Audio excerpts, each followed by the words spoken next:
All right, video number 3 in the How to Wire Schneider PLC series. We're going to be working with the Modicon M221 family. Before we begin, this third video over here is going to be dealing with wiring syncing inputs. So video number 2 explained what syncing and sourcing is. This one we are exclusively going to look at syncing inputs. You're going to want to go on to video number 4 if you're looking for sourcing inputs. Before we begin, let's take a look at the model number that we have available for us. The model that we are going to be using in this video is going to be anything that ends in AR. TM221 illustrates the family that this is, the Modicon 221 family.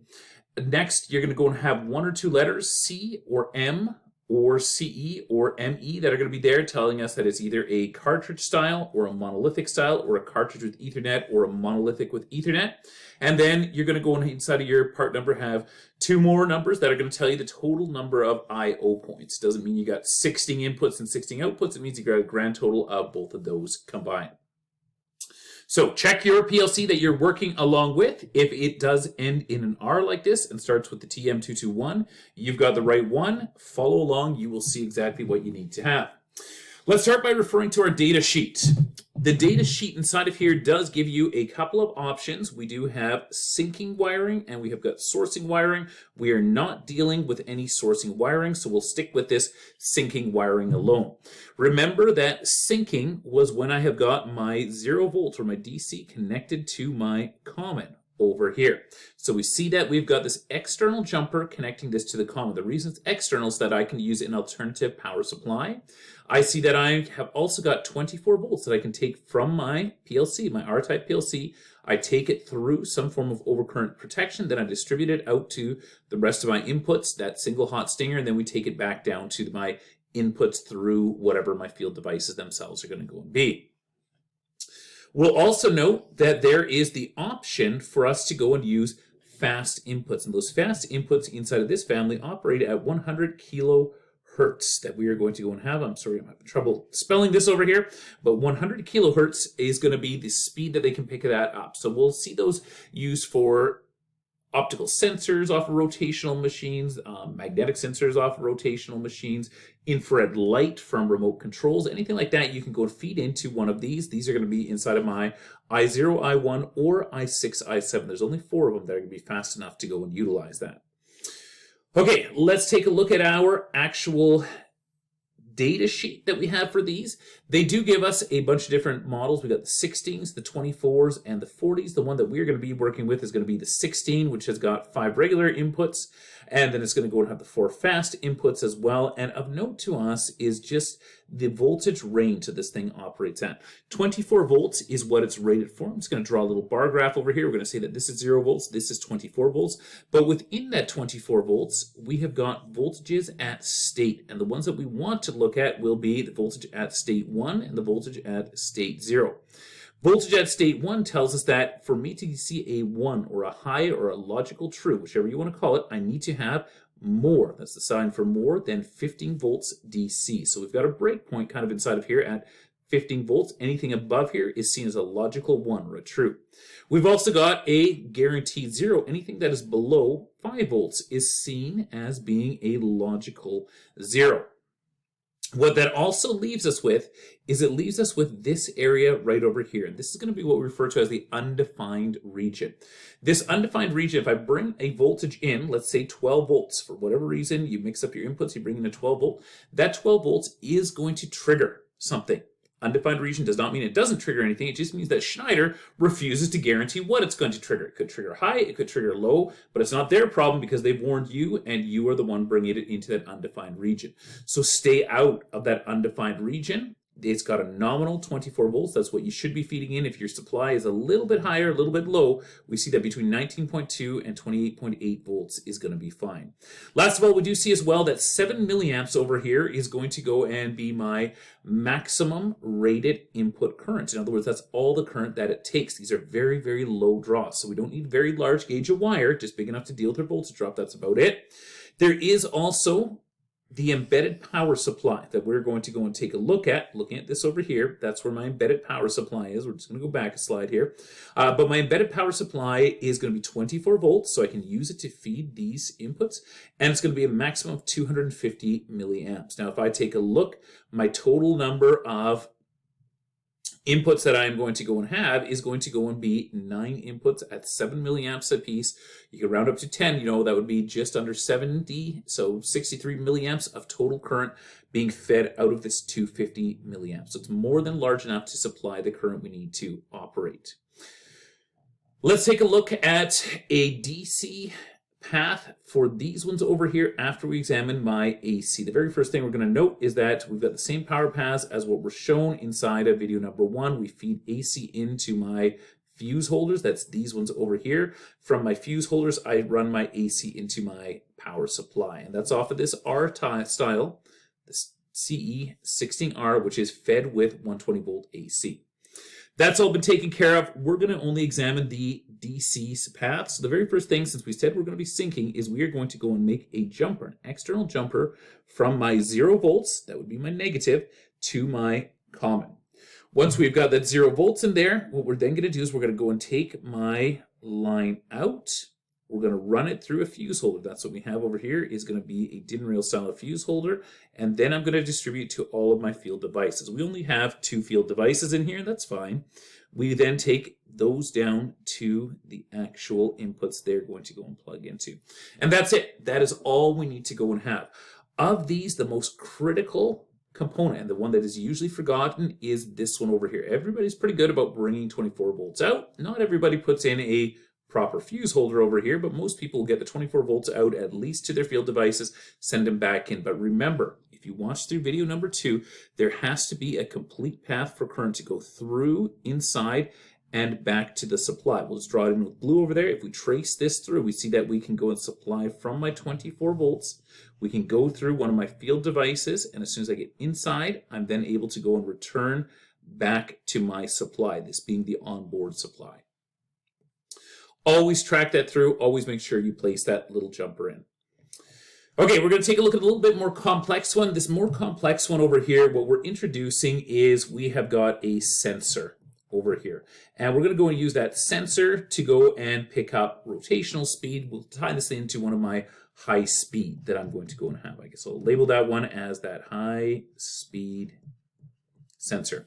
Taking a look at my power path that I have down below, we do see that my AC feeds in. We feed it through a couple of my fuse holders, and then we feed it all the way over to my TM221 CE16R.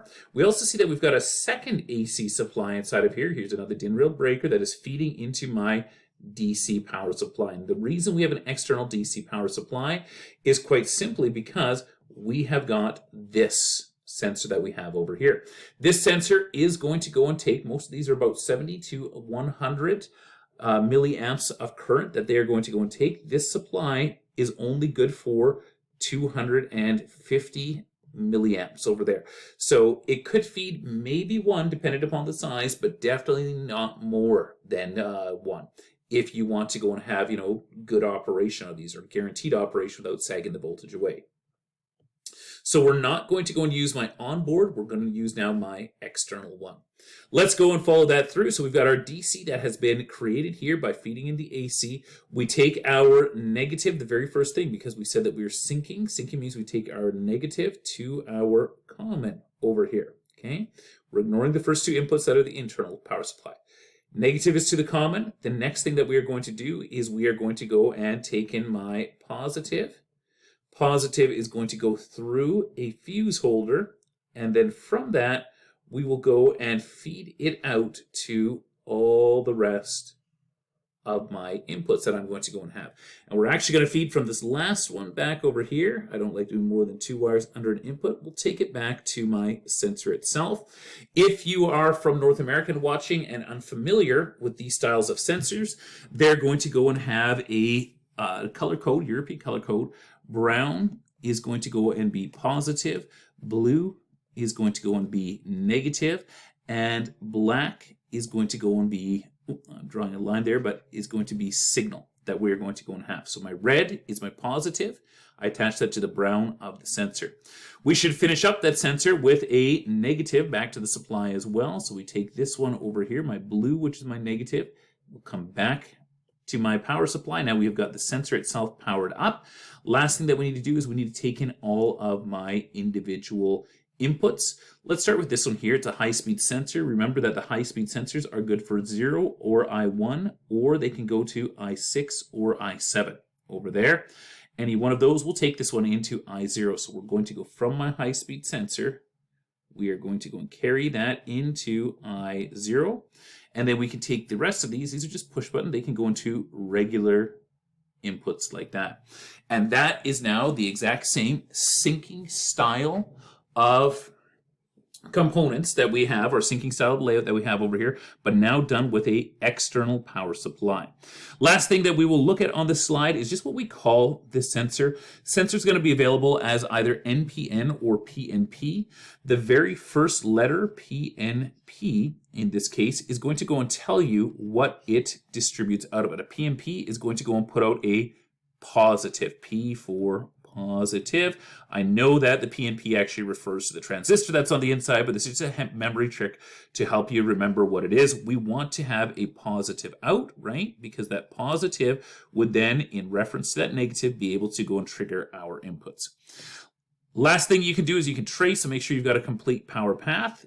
I see I've got from my positive, I could go through one of my devices, I could hit an input, I could travel through that inputs, and then I could come back on the negative all the way to my power supply. You verify you've got the complete path and you are good to go.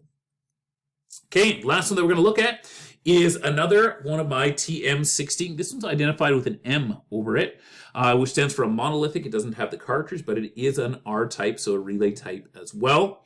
These ones do not have an onboard DC supply. The only option is to go and use a external DC supply.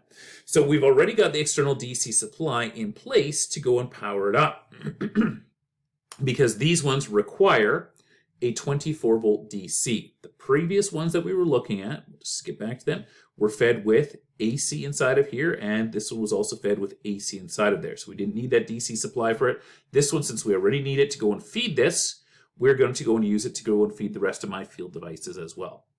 All right, first things first, we're going to go and start by making this syncing. That means we're taking a negative over to my common. So we will do that by taking this one up. And we'll take that one all the way up and around just so that we're not crossing over too many components. And I'm going to take it into one of these commons. These two commons, by the way, are connected internally inside, but if you feel better about it, you can throw an external jumper on top as well. We've now got it set up for syncing. Next thing that we're going to do is we're going to go and take my DC positive. We're going to run it through one of my little CC style of fuse holders. And then I'm going to go and distribute up. I'm going to drop a stinger off at every one of my devices. So I've got constant power. Once again, this is a European style of solenoid over here. So this is going to be my positive taken in over there. Then we can go and apply all the rest of these. Actually, before we do that, why don't we finish off this one that we have over here. We should apply one more negative. We'll take it out from underneath this terminal over here. And we will carry that one. Have to go off the edge there up to here, and we'll connect onto there. Now we have got this sensor powered up. This sensor should be, once again, a PNP, so it outputs a positive. And we can follow these through now, tuck them in to my actual inputs I have over here. We've got I0 and I1, which are still going to be my high speeds, or I6, I7, which are also going to go and be my high speeds. We'll take this one in and we'll stick it into I6 in this case over here. So we'll connect that one in there. These other two, we can pick any other available DC input. We'll stick this one into I1. We'll stick this one into I0 like that. And there we have the power wiring for a relay style monolithic M221 PLC. That's it.